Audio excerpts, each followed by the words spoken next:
What is going on, guys? Welcome back to the channel. Thanks for coming by. Before we get into today's video, I just want to talk about some stuff, so give me a minute here. Alright, I'm in my comfort zone now. I don't know about you guys, but I love just sitting in the car sometimes and letting your thoughts out. So yeah, it's been a couple weeks since I've uploaded, obviously.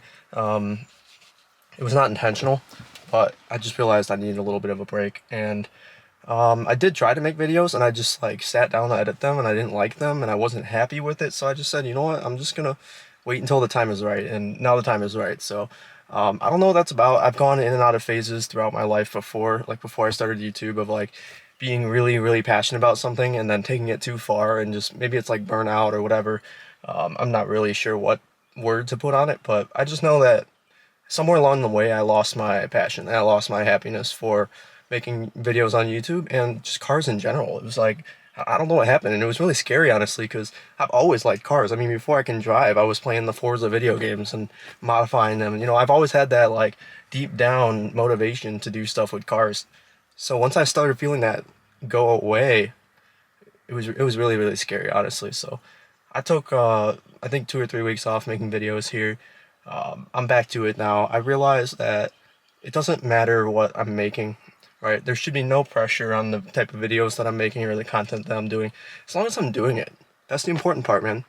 And that was my mentality when I started this channel. If those of you who've been around since the start, I said that a lot. Like, I'm just doing this because I want to, and it's just give me something to do, right? Put myself out there, and I kind of lost that. I felt the pressure of like, oh, I have to upload, I have to get something done, and maybe there was nothing to do or whatever, but no, I think I need to get the happiness back into it. So, yeah, what does that mean for you guys?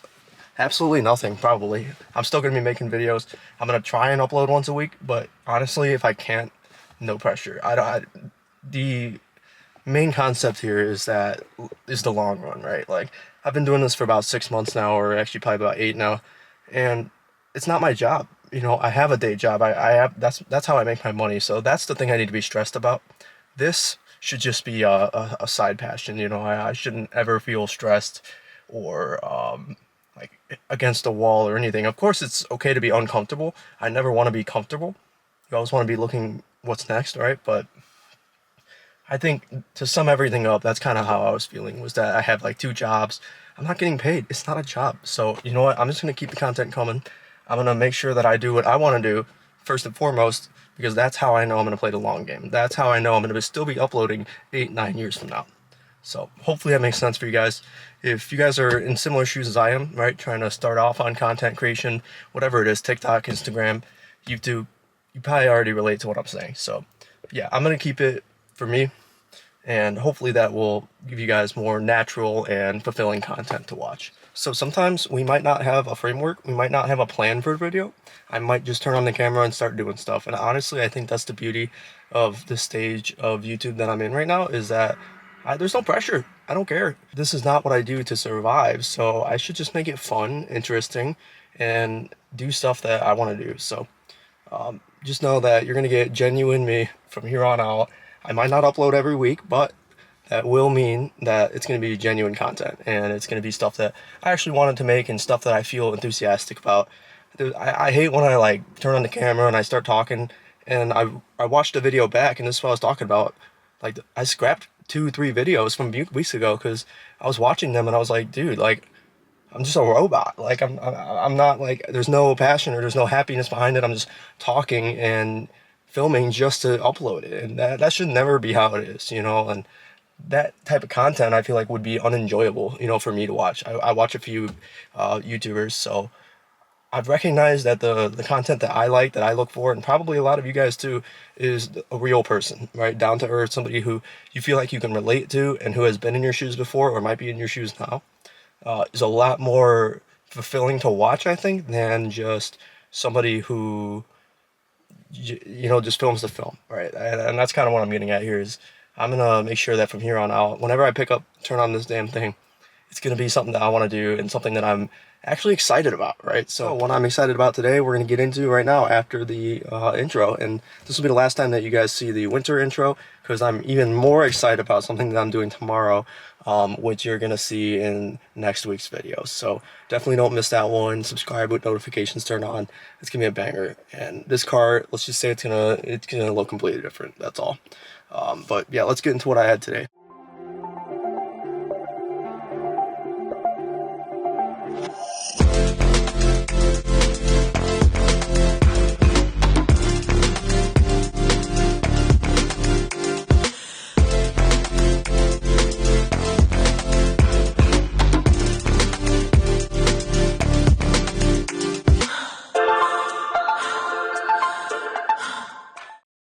Alright, so I've just got the catch can draining there. Still doing this about every week or two. It was actually pretty full this time. I would guess it's up to somewhere where my finger is, about halfway.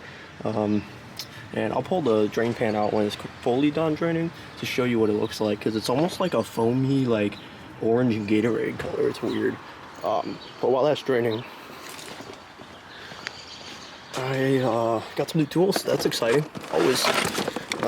For a while I needed the M18 fuel half-inch drive. I had the 3/8 one, right? We were doing all the work on the Mustang suspension with that, but it was limiting us a lot because I needed, obviously, well, first the extra torque, and then a lot of half-inch sockets aren't the same size as 3/8 sockets. There is some overlap, but that's sweet. And then I got 2 more batteries. So these are the 6.0s. These are the new ones. Holy shit, this is heavy. Almost dropped it. But yeah, it's awesome because I only had one M18 battery prior to this, and it was a 5.0, so it didn't last as long. But yeah, when we were using it, you guys actually probably remember it if you were around back then, but we were using that light on top of my pack out there, and we had the impact, and then we had the angle grinder, so we had to share one battery on all 3 of those. So basically, if it was nighttime, we had to pull the battery out of the light and work in the dark while we're using the impact, and then when we're done with the impact, put the battery back into the light. So it was a huge pain in the ass. I got 2 more batteries. So shout out my boy Victor. Gets stuff in bulk on the low, and then sells these kind of like a street distributor. It's pretty dope. So yeah, I got these knocked off probably about $100 from what you would see at Home Depot. So I don't know if he watches these videos or not, but if you guys want Milwaukee tools, leave a comment. If you're around here, at least if you're in like the Chicago suburbs area, because I could probably hook you up with them. So yeah, we'll see. He just started doing it, so he's trying to make some extra dough doing it. So let me know. But yeah, the last thing in here, my trunk is a mess over the winter because I keep like well, I mean, I guess I keep jumper cables in here all the time, but usually they're coiled up. I'm still not rocking the engine cover because I want to see if it's still leaking oil or not. I'll probably put this back on once we do like the full overhaul on this car, which is happening very soon. I mentioned it a little bit in the intro. This car's gonna look completely different, and before we get to that point though, I do need to put on the new side skirts, which are down there in my shed. But I got to put those on. They're not painted, but that's not going to matter. It goes hand in hand with kind of what I was talking about. It's going to completely change, but yeah, I have to put those on. And then I have an S3 rear bumper, which I showed you guys like a long time ago, like before winter, it feels like. And it's a white bumper, but again, it doesn't matter because what's changing on this car is going to cover that up, if you will. I mean, that's pretty obvious, I think, when I say it like that, but that's going to be next week. Don't worry about that now. For now, though, I have this box. Let me open it up real quick. Still rocking Spyderco. It's the Salt 2. It's actually one of my favorite knives to carry every day because it's very, very light. I can just kind of do whatever I want with this thing. Does not matter. And it's got a weird top brake where usually they're in here. But I don't know, I kind of like it. So, yeah, let me open this up. I am a pretty big knife nerd, so drop in the comments what's your favorite knife, what's your everyday carry, what's your outdoors knife, what's your working on cars knife. I do have a Milwaukee box cutter that I usually use, but I left it at work, so I'm running this one today. Alright, so in this box, I'm still pretty new to YouTube, so I'm not sure like if I'm allowed to explain what this is. Not from a YouTube standpoint, they won't care, but from a Illinois law state standpoint,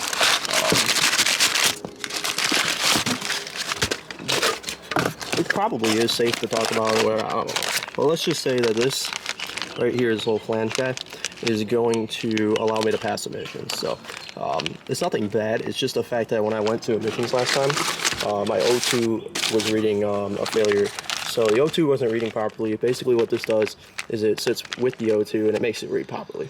So when you change the downpipe, the exhaust sections on these cars, sometimes it will, sometimes it won't, but in my case, it prevented it from passing because of that O2 issue. So this should fix it. And on top of that, I'm going to have to flash the car back to stock, which sucks because I just got stage 2 and I've been enjoying the hell out of it. Especially like, you know, you go under a bridge or an overpass or something, you gotta full throttle. I've been doing it like every time, but yeah, I'm gonna have to flash it back to stock and then drive it, I think, 150 miles before I bring it back to pass. So this should do it. The problem with this, and honestly why I've been putting this off so long, is because it's super hard to get to. Normally, O2 sensors aren't too bad to get to on cars, but I think it's because of this setup. It's a front wheel drive setup, so the engine is in sideways. It's an all-wheel drive car, but that's just kind of how these are. The Golf, the GTI, the A3, the S3, the RS3, dude, they're all sideways. It's just the way it fits. And because of that, it means, so you see that gray wire, that's the O2 sensor cable, or wire, or whatever. And I'm gonna zoom in and stick my camera in there because I can't even fit my hand or head in there. And I'm not gonna be able to get in there. Okay, well, see, that goes to show how hard this is to get to. But if you see where, like, between the T and the S here, it's like underneath it, but not on this section of pipe. It's on the pipe that connects to the catback, which is actually probably even easier to see from like right here, but the fender liner's in there. I did try to see if I could, when we were doing the downpipe install and this car was jacked up, I did try to see if it's possible to do it from underneath, but the drive shaft is in the way. And I remember, if you guys watched that video, you remember how much of a bitch that drive shaft was. So I'm not going to do that. I'm going to try and get my teeny little arms open here in this gap and try and, my problem is I can't even see it. I just have to like run my finger basically where that cable is and all the way down until I feel the O2 sensor. This is all going to be by feel pretty much. Actually, this is a pretty good angle here. It's just super dark.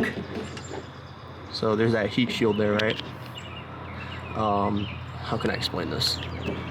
If you see where that cable is, line it up kind of where the heat shield is, but further towards the CTS there, further to the right.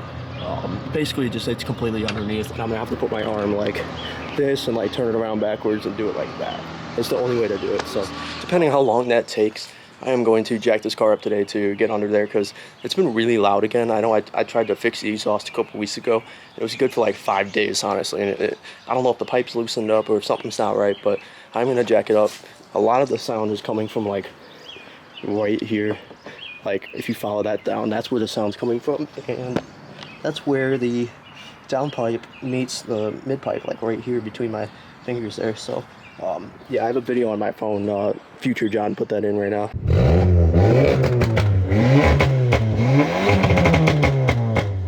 Also, holy shit, I can't believe I forgot this. I did get new tires. So I got the Bridgestone, and I already forgot the name because it's super complicated. Potenza RE980 AS Plus. Doesn't even say that, I just pulled that out of my ass. But yeah, that's what it is, the RE980 Plus. 225, 45, 17 is the stock size on this. Really, it looks goofy. I mean, the rear's not too bad, but the front, I mean, it's like, I just, like, it's not a look I'm going for. And even like if I drop it down on coilovers, it's still gonna, I think, look a little bit goofy. These wheels are like way too small, I've always thought, so. Yeah, that's going to be another thing for the future too. I want to get this car lowered, probably lowering springs. I don't want to make the drive like super tough, super hard like it is on the Mustang. So I think I'm going to avoid coilovers for that reason. But lowering springs, some 18-inch wheels instead of 17s, and some fatter tires I think will be the move. But yeah, these are just all seasons for now. So I needed them super bad. So they actually have tread. You guys probably remember there was no tread on the front ones on the other one, because it is a front wheel drive bias car. It's all wheel drive, but it's like 70-30, something like that, maybe 80-20 even. But yeah, the fronts were getting really bad, so I just did all 4 of them. And I love the what are those called? I don't even know what those are called. Little pokies. I always remember even getting new tires on my bicycle as a kid. I would always love playing with them. So yeah, there's nothing quite like new tires. And honestly, it hasn't affected the launching or the power at all. From what I can tell, it's still spinning. It's not as bad, so I don't want to say at all, but yeah, if I'm sitting at a red light, it turns green, I dump the brake, just go off, I'm still spinning. So yep, just to add a little bit more safety. I'm sure the handling's a lot better in the turns, and obviously safety in the snow is the big one. But it's gonna be warm pretty soon here, so once I get those 18s, I'm gonna get some summer tires on there. Probably. Ooh, I don't know. I want to get our 888s on that one. I don't think I need our 888 tires on this one. Probably some Pirelli AP1s or something will be good. So I don't know. That's in the future. Yeah, there you go. That's what it looks like. I mean, obviously most of it went in there, but it's like this bubbly stuff. It's almost like a slush, but it's moisture. Moisture getting pulled out of the oil. So before, this was all getting mixed around in the engine. Now the catch can's pulling it out, and it's pulling out a lot. Because it drained for a good 5 minutes today. So yeah, as it gets warmer out, it'll fill up less and less, but it's just going to pull a lot more moisture out in these cold months. So, but yeah, I actually have to take a break here and go to AutoZone or O'Reilly or something, because I tried to use my 22 wrench, but it fits on there, but it's at too much of an angle where I can't turn the actual wrench. It's about, I don't know, 12 inches long, 12 inches long.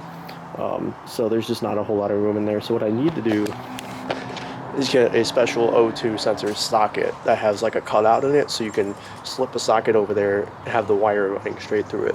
You can't use a regular socket because that wire is there, of course. So alright, so I went and got some Chipotle while I was out getting this, and it got dark really quickly, so I'm going to pick this up again tomorrow morning. I'll get up nice and early. Obviously it'll still be in the same video just a few seconds from now, but one thing I noticed while my car was idling here before I left was these two puddles by the exhaust tips, and then this one kind of, where the right before the muffler is, and it's like the same. It's kind of dry now, but when it was pulled up before, I looked at it, it's like the same stuff that was in the drain pan. So it's more moisture from the motor, and I think maybe I waited too long this time to empty the catch can, because for one, it was really full, and there's all this moisture in my pipes. So either it's that, or it's the just buildup of oil that's been in there for a couple months now. So either one, but yeah, I've been getting these spots whenever my car is running for a little bit in one area, like at work or right here. I've been getting these spots near the end, but as long as it is near the end where the exhaust is and not at the front underneath the motor or the transmission, I think we're in good shape. It's normal, it's gonna happen, and pretty soon I'm gonna get a S3 exhaust, because it has dual tips, well, quad tips I should say. I was using dual tips for the A3, but I have the S3 rear bumper going on, and then the S3 diffuser, which is going to be cutouts for quad tips, so it'll look a little goofy with the dual tips. So I'm going to get a new exhaust system anyway, preferably some with valves, so I can control when it's loud and when it's normal. So that's it. I'm going to get inside, scarf some of this down, and I will see you guys in a couple seconds tomorrow morning. Alright, so it's the next day here. First things first, I let this charge all night. So I'm going to start it up. It should start up because the charger's on there. It's right at 12 volts. But what I'm really curious to see is after I start it up and just leave it out at the end of the driveway for most of the day, if I come back later and if it'll start again. If it doesn't, then that means the battery is fried. This happened a few times over the winter where it did start like this, but then we left it out in the driveway, tried to start it a couple hours later, it was dead again. So I do need to figure that out before we drop this car off. But yeah, I'm just gonna get these two switched around because I want this one to be out at the end and this one to be right here, so that way we have easier access to the tools and everything. And it's pretty humid out, and it was raining earlier. It might rain a little bit later too, so that way we'll have this open spot if we do need to pull this back. So yeah, let's get some cold starts going. Damn. That was like an M3 or something. Holy crap.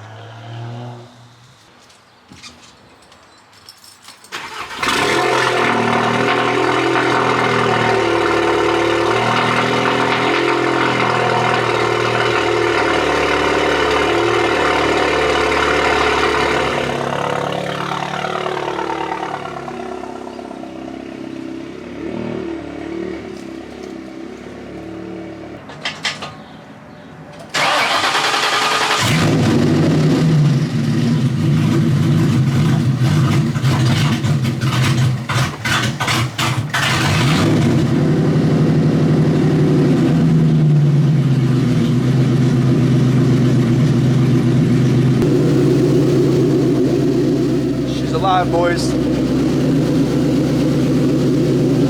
I don't know what was going on when I first started it. It was really, really choppy, but I had to give it some gas. Then I finally found a title.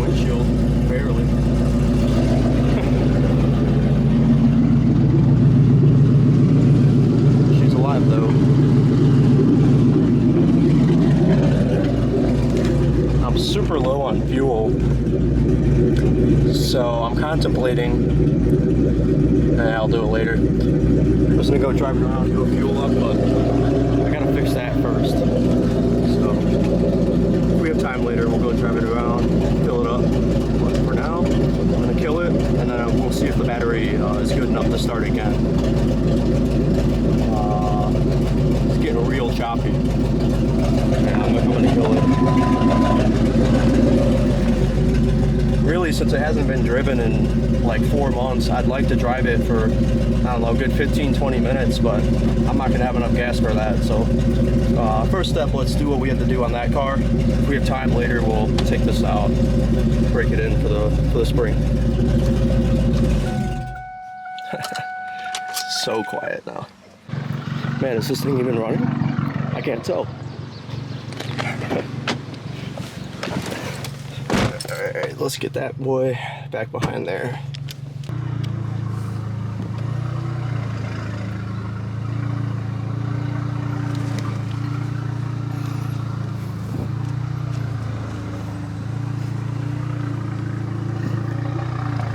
Oh yeah. Man, I miss seeing this thing out here. I can't lie. Oop, cutting it a little closer. One sec. Oh, this tint, dude. Watch. Oh. So I'm gonna roll it all the way down. Oh my gosh. I think it just peeled off. Yeah, pretty much. Yo, that's a Sur-Ron. Hell yeah. Damn. It looked a lot closer in person than through the camera. I love Sur-Rons. I'm thinking about getting one. Yeah, oh my gosh, dude. Oh boy. Yeah, I really need this rap guy to text me back so I can get in there. He's just gonna do my rap and my tints. Just waiting for a response. Alright, let's get going on this O2 sensor. Alright, so here's what the O2 sensor socket looks like. Just goes onto a 3/8 ratchet. I'm not sure yet if I'm gonna need the extension, but basically spins around like that. You get the idea. This fits on the O2 sensor, and then the wire goes through that gap. So this should be a lot easier to get in that gap versus using the long wrench that I was using yesterday. So we'll see if this works. Alright, so I did end up needing an extension, and you can kind of see it sticking out right there. So that gives you an idea of where the actual O2 sensor is. It's like beneath this letter C here, but like 4 or 5 inches down. So I'm going to attach the ratchet to the end of it, and it looks like it should stick out perfectly, like right where my hand is right here, and I can loosen it up. So praying. Alright, so I ended up having to use the Snap-on 3/8 ratchet. Believe it or not, you can see the difference here. This one, Craftsman one, only stuck up to like right here, and it was really hard to get torque on. This one being a little bit longer, I was able to keep my left hand kind of here holding the socket on, and then use my right hand at the very end to give it the torque it needed. So it is loose now. And luckily, we didn't tighten it too much, so it'll be easy to take out. It's really hot back here. I'm burning my fingers. Holy shit. Ow. Okay, I'm gonna do it quickly. I shouldn't have left it idling for as long as I did, but I'm about to get this thing out. It's also, hold on, let's unclip this because the wire's just getting twisted. So let's get this out of there. Alright, well that's a two-hand job, but yeah, I'm gonna unclip that, basically get the wire going straight out here, that way I can twist it with my right hand while I'm loosening that with my left hand. Alright, there she is. Very black.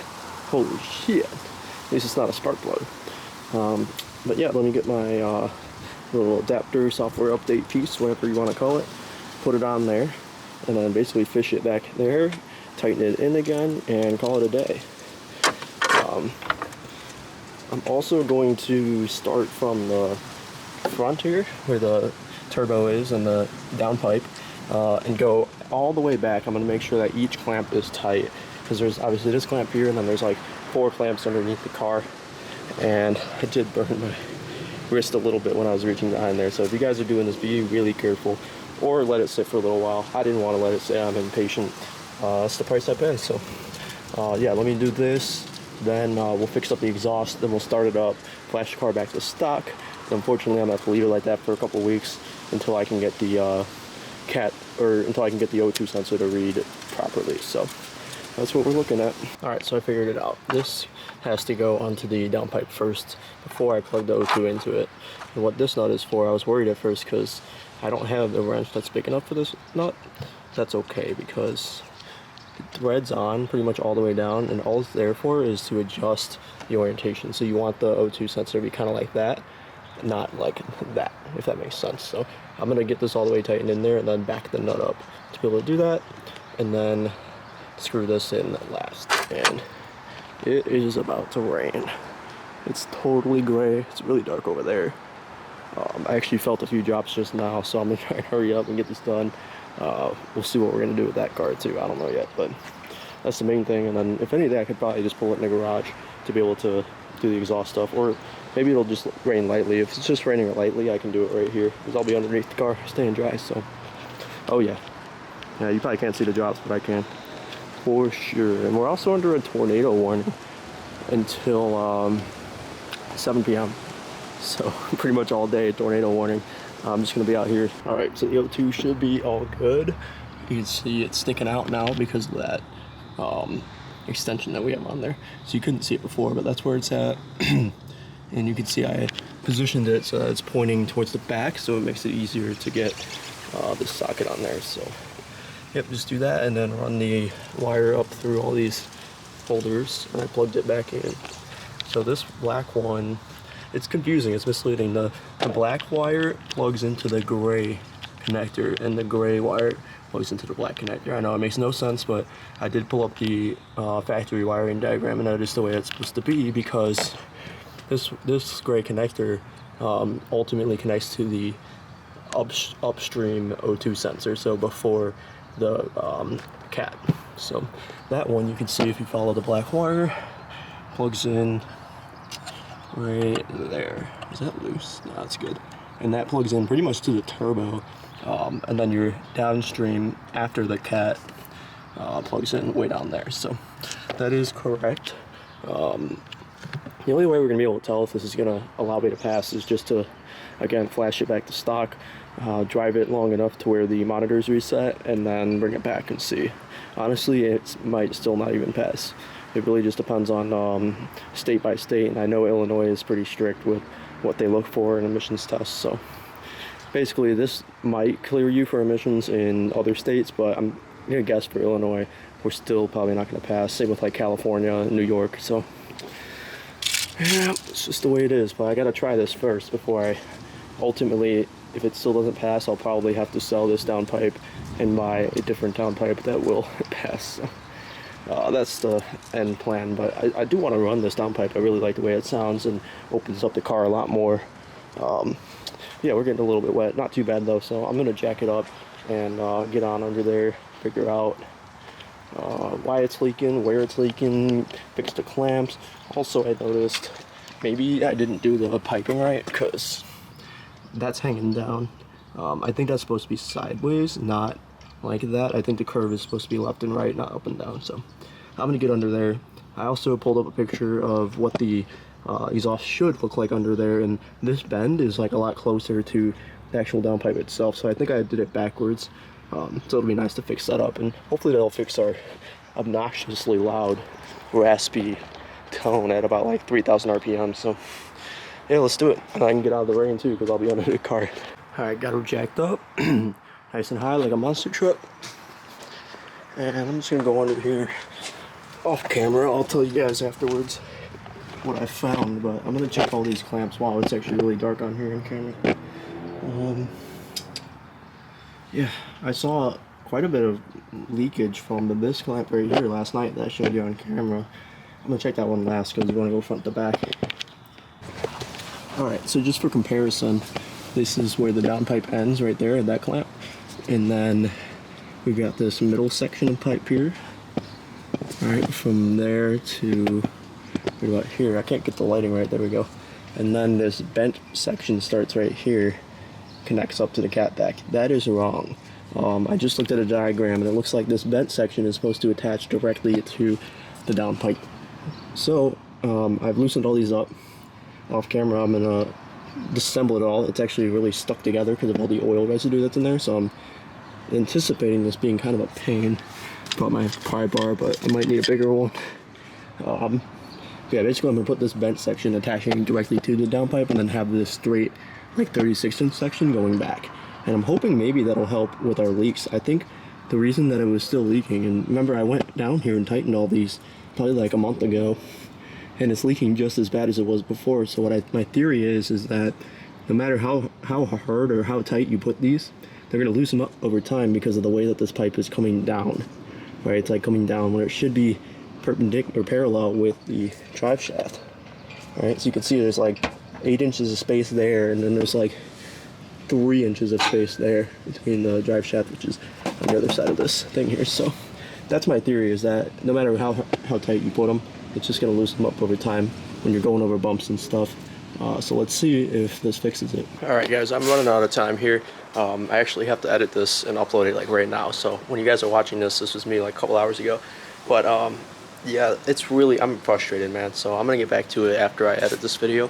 But you guys pretty much understand, right? Like, also it's raining harder, but I just drenched all of the joints with Aerocoil, right, like rust penetrant, because I've loosened all the clamps, but the pipes are still tight together because of the oil residue and a little bit of rust in there. The only places that I have wiggle room are where it attaches to the downpipe and where it attaches to the muffler.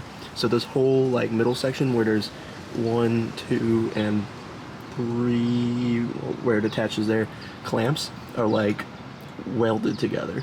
And I'm gonna see, hopefully letting it soak in there while I'm inside editing this. Hopefully it'll be loose when I come back out. I doubt it though, honestly. I'll probably have to get some screwdrivers out and hit them with a hammer or something like that. But yeah, I mean, like I said, this curved section is going the right way. Like that's the front and that's the back, but that is supposed to attach directly to the downpipe. It's supposed to curve towards us and then go that way, and then use these straight sections of pipe to attach there, so that way it won't have this curve down, and hopefully it'll get rid of the leaks. But yeah guys, next video I'll let you know how that is, if it's still leaking or not. Yeah, I got some crazy stuff planned. I'm gonna try and drop this car off tonight at the wrap shop if he gets back to me. Yeah, fuck it, I just spoiled it. It's a wrap. I'm not gonna tell you the color, but yeah, it's getting wrapped. New tints as well. Really super excited for that. That's awesome. Like, this car is sick in black, I think. 2 things: the paint is nicked up in a lot of places. This one's really noticeable when you're coming right to the door there. There's also a bunch of swirly scratches just everywhere. You could see nail or ring scratches behind there from opening this, right?